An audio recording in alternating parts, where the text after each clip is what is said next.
Hey everyone, welcome to Wolfman's Gaming Den. Today we're unboxing the game Dune Imperium, designed by Paul Dennen and published by Direwolf Games. This game came out last year and was quite well received by a lot of people in the industry. Paul Dennen, of course, is the designer of the Clank series, so he definitely has pedigree when it comes to deck builders. He's also the designer of another deck builder, Eternal, which I feel is criminally underrated. Conversation for a different video. But in this one, this game combines deck building with worker placement. So it was one of the two games from last year that did that combination. The other one was Lost Ruins of Arnak.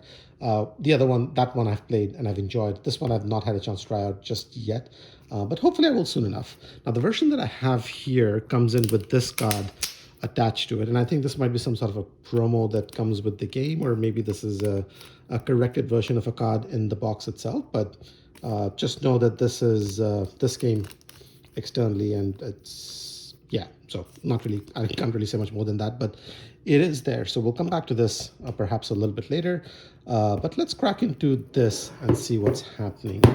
And then on the back side, we get a sort of like a overview of, or the smattering of different pieces that we can see in it. So we can see the board.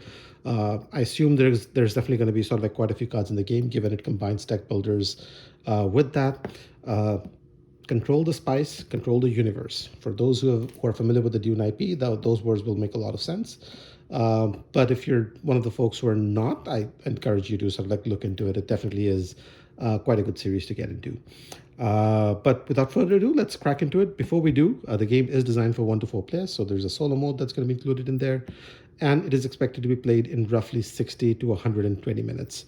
And there's a very nice watch it played video tutorial out for it as well. So if you're looking to learn the game, I will not be doing a tutorial for this because Rodney Smith has done a very good job on that video. So it's something I refer to myself as well, and something I would recommend you guys do too, since it's already out there. So let's crack into this and see what's inside this one. Now, this game did get a bit of flack for component quality in terms of the artwork and whatnot. I have not seen the game in person myself, so I'm going to hold my thoughts on it until I get to it. But the front of the box is not unattractive, especially sort of like the aesthetics over here with simple letters laid out. Generally, I like what I'm seeing so far, so I'm okay. I like simple artwork on box covers, so this sort of like is definitely in my wheelhouse. And then you have a blank inside of the lid. Nice looking front page for the rule book, though. Yeah, let's see what we have in here. So across the Imperium, so it gives you an overview of the different pieces on in there, the game components, player components, setup. Again, sort of like neatly lays out the different sections with the explanation for each of those, so that always helps ease things out a little bit. Game overview with the major concepts, overview, entry cards, round structure, phase 1, round start, phase 2, player turns, player turn, agent turn, reveal turn. There's a bunch of things that are going on in here. Phase 3 combat, phase 4 makers, phase 5 recall, clarifications, strategy tips. So if you're playing your first game, this might be a sheet you want to check out before you dig into it. And then of course the credits for the game itself. And then you have the icon guide and additional terms at the back. So something that you can use as a reference if you're playing the game for the first time, I assume. Let's get to this to the side. So these are, okay, so these are different. So over here you have the solo and 2-player game rules. So house Hegel cards, 2-player games, solo play. So if you're looking to play by yourself or one other player, you might want to check this sheet out in addition to the rule book, and board space guide. So this gives you a quick synopsis of the key spots on the board. Always a handy thing to have, as it just helps clarify actions and does not leave things ambiguous, as it were. Next up, we have Punchboard. Punching out quite well. Thickness is, I'm going to move this a little bit closer. It's okay. It's average. Nothing to write home about, but I'm not going to complain about it either. Uh, they seem decent. Again, I've not played the game before, so I can't really comment on what these pieces do, but I like the texture. I'm okay with the look and feel of this so far as well. And then we have the player board, and it looks like there's a bunch of pieces in it. So let's maybe move this to the side. Again, as with all my videos, I'll come to the player board, the game board, sorry, keep saying player board, at the very end. And we'll maybe have a look at these pieces first. So this is just a blank divider, as it were. And then some styrofoam to help keep the board in bay, and very thick deck of cards. So there's definitely quite a few pieces on in here. And then these are your faction cards. So let's take it one by one. So let's start with the wooden pieces, because they're always easy to run through. I see two different kind of pieces in here. Well, just a single one of the other. I don't know what this guy does, but you have this black piece right there. And then these are all, I assume this is water, I'm not sure. But standard wooden piece, as it were. Bunch of cubes. And again, we'll pull out maybe a couple just to have a look at it. This is, I like the color aesthetics of it. So it's dark red, and this is almost a brownish yellow or a yellowish brown. I don't know what's a good way of describing it, but the colors are a little bit muted, but I like it so far. It's dark. It's not overly bright or poppy, which is in line with the theme of the game. And then more cubes. I'm not going to dig into these anything beyond that, but there's green and, by the look of things, black cubes in there, and they're pretty much the same. These are standard wooden cubes. And then we have standard wooden discs, by the look of things, large ones and small ones. All right.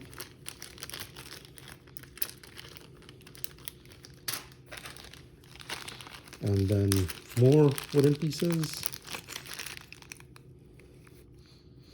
I don't know if these are your workers that got on the board to do certain actions and whatnot. Might be the case, just given the fact that these are in different colors and they look like things you might put standing up or thereabouts. I could be wrong, of course. Again, I've not played the game before. And again, standard wooden pieces. The theme with that continues. Yeah.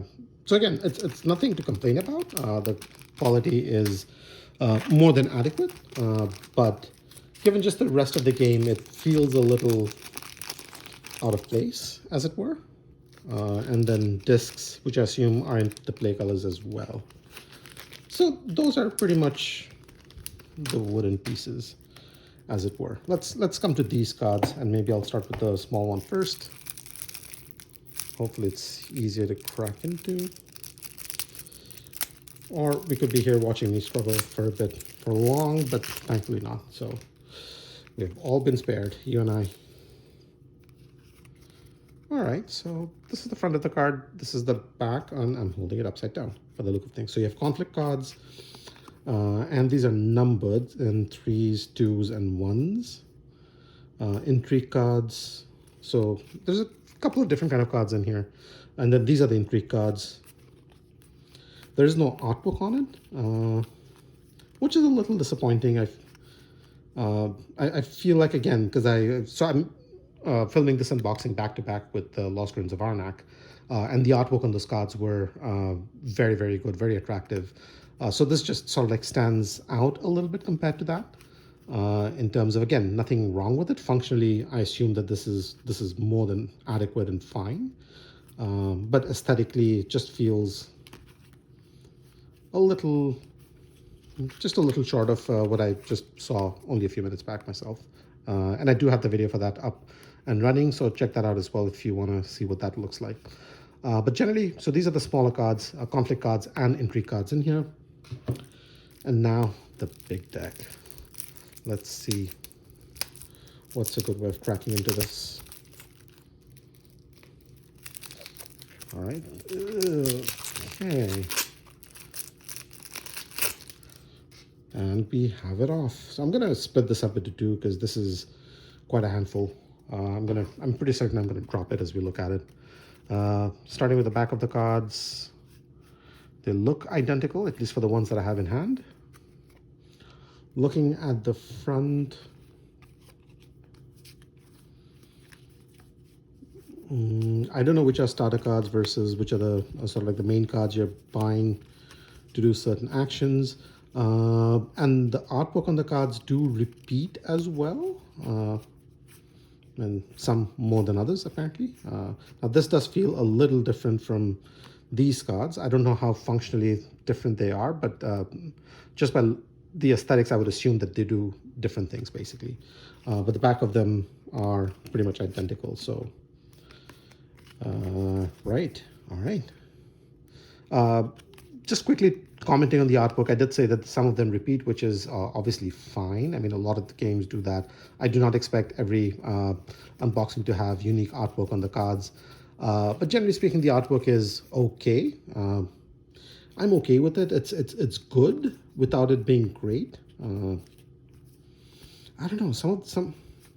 Yeah, again, I cannot escape comparing this with Lost Ruins of Arnak, and that one evoked themes of adventure and intrigue with the monster icons and the location symbols and whatnot. So perhaps it's just in comparison to that I am not as impressed with it. But just generally, if I was looking at it by itself, I think I would probably be happy with it. The cardstock is okay. It's not that bad. Although, of course, I assume if you're playing this as a deck builder, I might want to sleeve this moving forward. But I'm happy with the physical quality of the card itself. So that's there. Coming into the other deck that we had just left, now we do have a bit of a difference here. So these cards are different. These are the different house cards. So maybe we'll just separate these out and come to these in a second. Just have a look at this first. Assassination cards, scout cards, Imperial spies. Again, the artwork is not bad. I feel like I'm being a little harsh when I say that I'm not as impressed with the artwork. The artwork is decent. I would be more than happy with this, so perhaps I'm just going to correct my statement and call it out for what it is. Again, I should not be comparing every game with each other when I call these things out. It's solid. It's solid. I like it so far. And then, of course, we have the house cards, which I cannot hold in my hand, apparently. And these are landscape oriented. Again, functionally, I don't know how these work compared to the others, but obviously it looks like these cards do work differently. Maybe you get the resources or maybe you pay the resources. I don't know. So it does say 1p, 2p, so maybe there are certain cards you use with certain play counts, as it were, and whatnot. Yeah. Again, obviously the physical quality of the cards are pretty much identical to what we saw earlier. And then I assume these are your main faction cards that you will have over the course of the game. And so it looks like they give you some sort of ongoing ability. The deck perhaps says that this is where you have the draw deck, this is where you have your discard based on that. And then the other side has sort of like a reference sheet that you can use as well. And there might be enough in here for you to use two of the same players. I'm just going to count it quickly. 2, 3.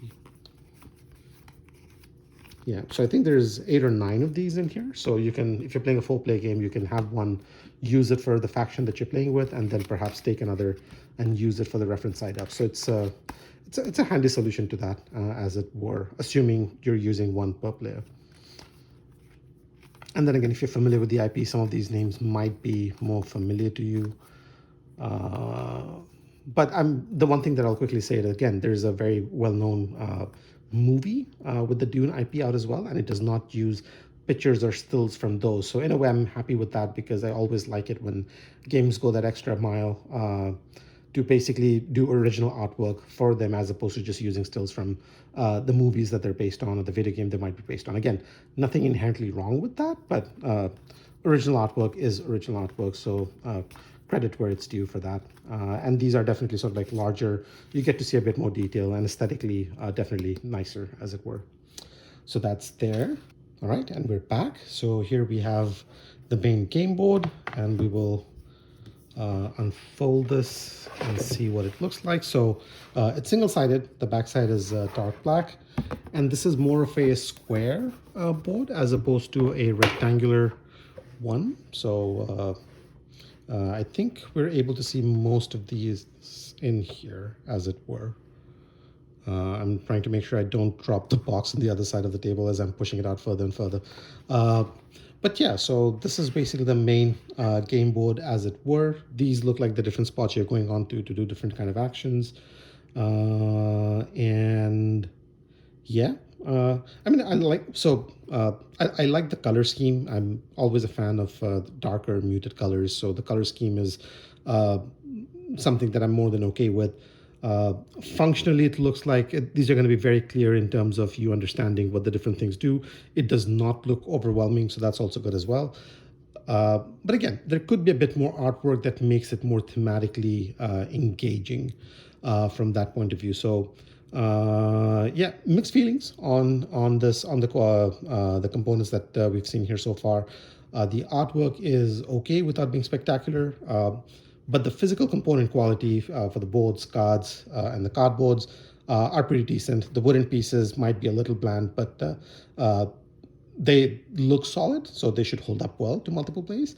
Although, again, aesthetically, just feels a little off place with the aesthetics of the game or the theme that I expect going into this. So take it for what it's worth. But overall, there's nothing to complain about from the physical quality of the components itself. So that's it from me. We've pretty much gone through the components for the entire game, as it were. That's all the stuff you get in the box. So hopefully you enjoyed the unboxing. And if you're looking to pick this up, now you have a sense of what's inside the box as well. Thanks for watching, guys. If you have any thoughts, comments, suggestions, as always, feel free to leave them down below. I'll get to them as soon as I can. And in the meanwhile, take care, stay safe, and I will see you in the next one.